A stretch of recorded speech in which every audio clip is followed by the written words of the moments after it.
নমস্কার, আপনার নাম কি? আমার নাম গণেশ মণ্ডল। সামনেই তো লোকসভা নির্বাচন, কি কি মাথায় রেখে এবার ভোট দিবেন লোকসভায়? এবার আমরা ভোট দেবো আপনার লক্ষ্মীর ভাণ্ডার, আমরা বয়স্ক ভাতা, তারপর আমাদের কাজের উন্নয়ন দিদি যা করেছে এরকম কেউ করতে পারবে না। কৃষ্ণনগর 1 ব্লকে ভালো কাজ করেছে দিদি। আমাদের সাংসদ মহুয়া মৈত্র আমাদের 90 লক্ষ টাকায় রাস্তার জন্য দিয়েছে, কৃষ্ণনগর মহিষনাগর থেকে রাজবাড়ি অবধি 90 লক্ষ টাকায় সাংসদ আমাদের দিয়েছে। সেই সাংসদকেই আমরা ভোট দেব। 5 বছরে উনি ভালো কাজ করেছে, ওনাকে আবারই চাই আমরা, মহুয়া মিত্রকে। হ্যাঁ, আর ধরেন এই আমাদের এই ঘরের টাকা মোদি বন্ধ করেছে, এই এলাকার মানুষ ক্ষেপ্ত হয়ে গেছে, তারা ঘরে শুতে পারছে না, তাদের ঘর নেই, তারা কি কষ্টের দিন কাটায়, ঘরটা মোদি আটকেই দিয়েছে, বুঝলেন। 100 দিনের কাজ বন্ধ করে দিয়েছে, রেশন বন্ধ করে দিয়েছে। আজকে রেশন কার্ড জেরক্স করো, কাল আধার কার্ড জেরক্স করো, ওই দিন ভোটার কার্ড ঠিক করো, সাধারণ মানুষকে একদম নাজেহাল করে দিচ্ছে এই মোদি সরকার।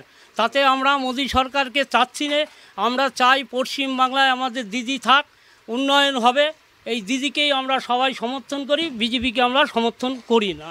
হ্যাঁ, রাজ্য বিরোধী দলের দাবি রয়েছে যে আগামী দিন 25,000 চাকরি বাতিল, বিভিন্ন দুর্নীতি, আরও কিছু সমস্যা রয়েছে। আপনার এ নিয়ে কী মতামত? আমার এই যে চাকরি বাতিল হয়েছে, ধরেন এই যে 26,000 চাকরি বাতিল হয়েছে, এরা তো সব ব্যাঠিকরা, সঠিকগুলোকে কেন বাতিল করলো? এইগুলো কেন বাতিল করলো?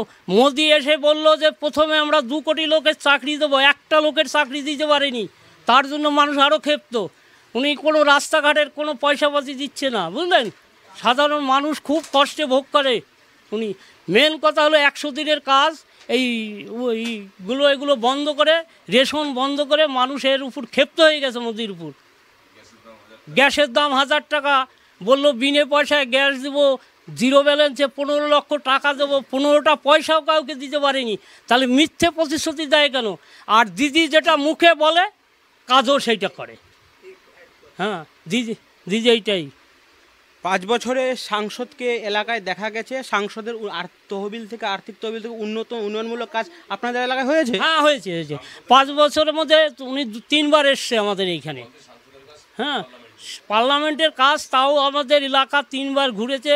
রাস্তার জন্য আমরা করেছিলাম, 90 লক্ষ টাকাও দিয়েছে আমাদের।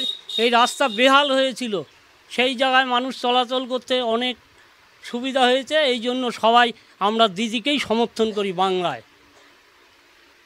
কিছুদিন আগে দেশে একটি মন্দির উদ্বোধন হয়েছে, রাম মন্দির। এই রাম মন্দির উদ্বোধন কি আমাদের এই বাংলার বুকে কোনো ভোটে কি প্রভাব ফেলতে পারবে? না, কিচ্ছু প্রভাব নেই। ভারতবর্ষে বহু মন্দির আছে, উনি একটা নাম রাম মন্দির করেছে, ওই নাম কাটিয়ে ভোট কাটবে না। আর এ চুরি করছে, ও চুরি করছে, এতে ভোটের কোনো আসবে যাবে না। সাধারণ মানুষ দিদিকেই ভোট দেবে। কে চুরি করেছে না করেছে তার সাজা হবে কোর্টে। আমরা ওইসব দেখবো না। আমরা ভোট তৃণমূল কংগ্রেস, মমতা বন্দ্যোপাধ্যায়। আমাদের সাংসদ কৃষ্ণনগর দাঁড়িয়েছে লোকসভা কেন্দ্রে, মহুয়া মিত্রকে আমরা 2 হাত ভরে ভোট দিয়ে তাকে জিতিয়ে পার্লামেন্টে আবার পাঠাবো। কৃষ্ণনগর লোকসভার সাধারণ লোক বলছে তাহলে কৃষ্ণনগর লোকসভা এবার খেলা হবে? হ্যাঁ, খেলা তো হবেই, খেলাই হবে। আপনার যেই দ্বারা জিতে যাবে মহুয়া মিত্রই, একে ঠেকাতে পারবে না কৃষ্ণনগর লোকসভা কেন্দ্রে, যতই যারা যাই করুক। কেন, উনি যা করেছে মানুষ, এই দেখেন 100 মহিলা থাকলে 80টা ভোট দেবে মমতা বন্দ্যোপাধ্যায়কে এই যে লক্ষ্মীর ভাণ্ডারের জন্য। এটা আজ পর্যন্ত কোনো সরকার আমাদের দিতে পারেনি। রেশন উনি 1 মাস দিয়ে বন্ধ করে দিল, উনি বলছে এই মাসে দেবো, ওই মাসে দেবো, রেশন দিতে পারছে না। হ্যাঁ, রেশন দেয় না, রাজ্য সরকারের রেশনটাই আমরা পাচ্ছি। হ্যাঁ, গ্রামের সাধারণ মানুষ সিএ নিয়ে কি ভাবে, বা কি সিএ নিয়ে ভাবে? উনি যে সিএ নিয়ে করেছিল, সাধারণ মানুষ তো এগুলো কেউ জমা দেয়নি।